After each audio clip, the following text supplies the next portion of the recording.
insightful and provocative, and thank you for encouraging us to be bold. It's now my pleasure to introduce the Lieutenant Governor of California, John Garamendi. As you all know, John has been a long watcher, participant, and leader in state government in various offices, currently as Lieutenant Governor, and he'll share his ideas for reform. So without further ado, let me introduce the Honorable John Garamendi.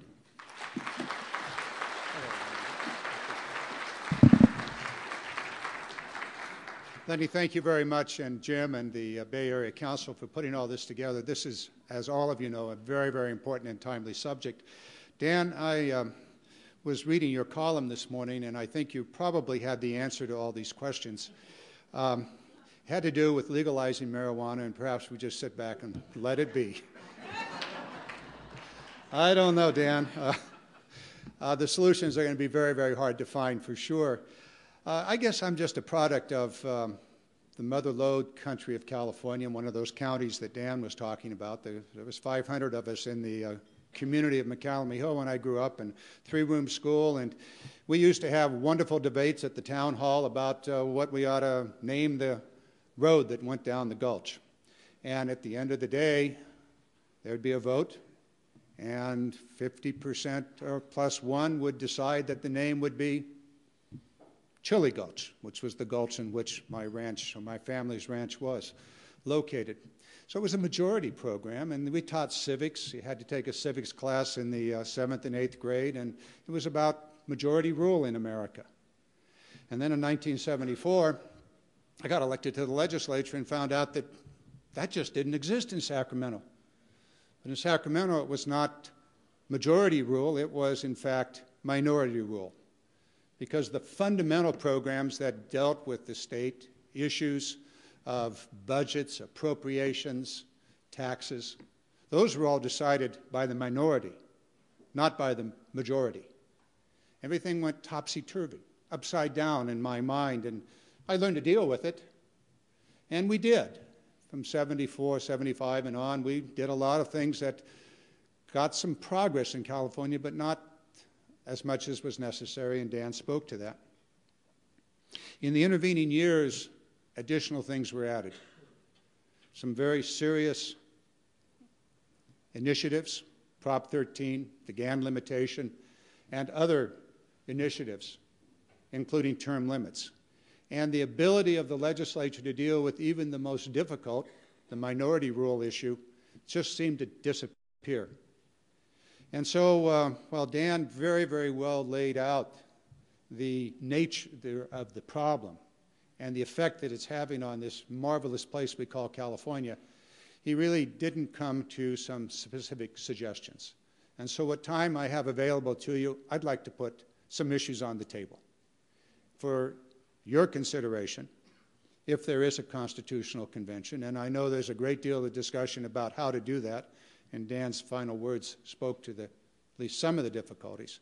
And later this afternoon, you'll be speaking to that specific issue of how do you get to a constitutional convention and how do you form it. But I'll let that go for now. So specifically, my observation in the years I've been here since 1974 are the following. We have tied ourselves in knots with the 2/3 vote requirement. It's time to go back to what this nation had established years, centuries ago, and that is majority rule. Plain and simple on every issue, majority rule. That would solve a lot of problems, those that are in the minority, and it may be the Democrats sometime in the future. And I know some Republican colleagues that would like to see that future tomorrow, but it'll probably have to wait a few years. But whatever the minority is, they ought not dominate the policies of the state of California. Certainly they'll have to be influencing those policies, but first, majority rule. That's the 2/3 vote requirement on the appropriations, which includes the budget, as well as on the taxes and other matters. You can leave it there for the issue of how you're going to deal with the emergency programs that come up. That now requires a 2/3 vote, which perhaps ought to be dealt with also. Secondly, term limits and the incredible population of California. First, the incredible population of California has created extraordinary size of districts. well over 1 million, probably close to 1.2 million people in every Senate district now, which tends to divide and to divorce the individual legislators from the people they're supposed to represent. There are other issues involved here, the cost of campaigning, but I think a lot of that has to do with the size of the district. The assembly district's basically half that size. I think there's a solution to that that can be tied in with a other solution, and that's term limits. Now, most people that are around Sacramento, including the lobbyists in the Third House and the reporters and bloggers and all of us that participate in this, have come to recognize that term limits has become a very serious detriment to the ability of the legislators to understand the issues, to have competency in the very difficult and complex issues, and they're gone before they have the experience. And so that has to change. That's not to say they're not wise and intelligent. They are, from both parties, and they're dedicated. But they simply haven't had the time to learn the complexity, and history is lost. Now, I see things that are going on that we've been there, done that, didn't work, or it did work, and so why are you changing it? So there are these kinds of institutional history that are lost. Let me propose a solution. First of all, a member of the Assembly and Senate can now serve 14 years in a combination of the two houses. So let's go to 14 years.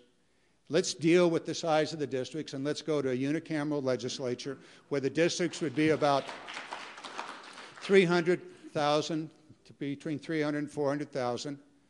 You don't have the anachronism of the two houses, which date back to England several centuries ago, and certainly to the American Constitution. All of that was terminated with the one person, one vote in decision by the U.S. Supreme Court in 1968.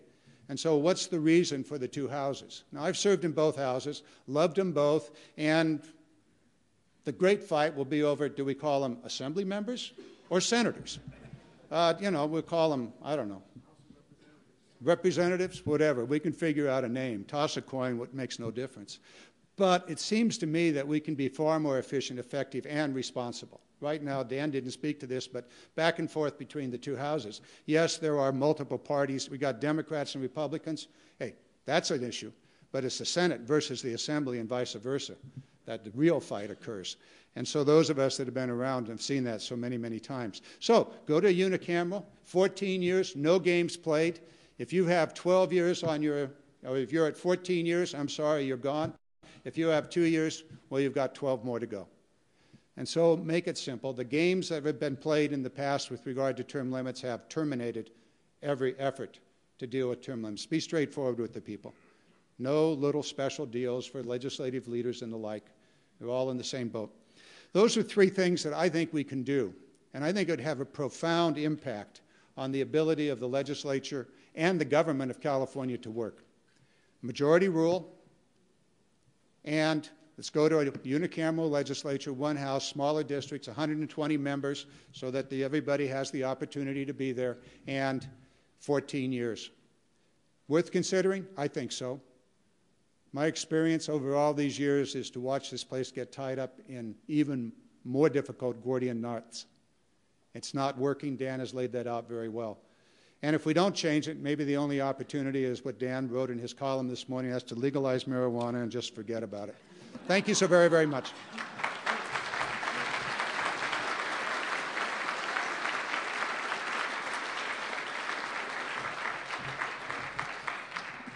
Thank you, Lieutenant Governor, and appreciate your being prepared to be here and offer some specific ideas for what we ought to consider. So thank you. I know there's still people standing in the back. There are some seats in the front, and we are standing room only. So if there's a seat next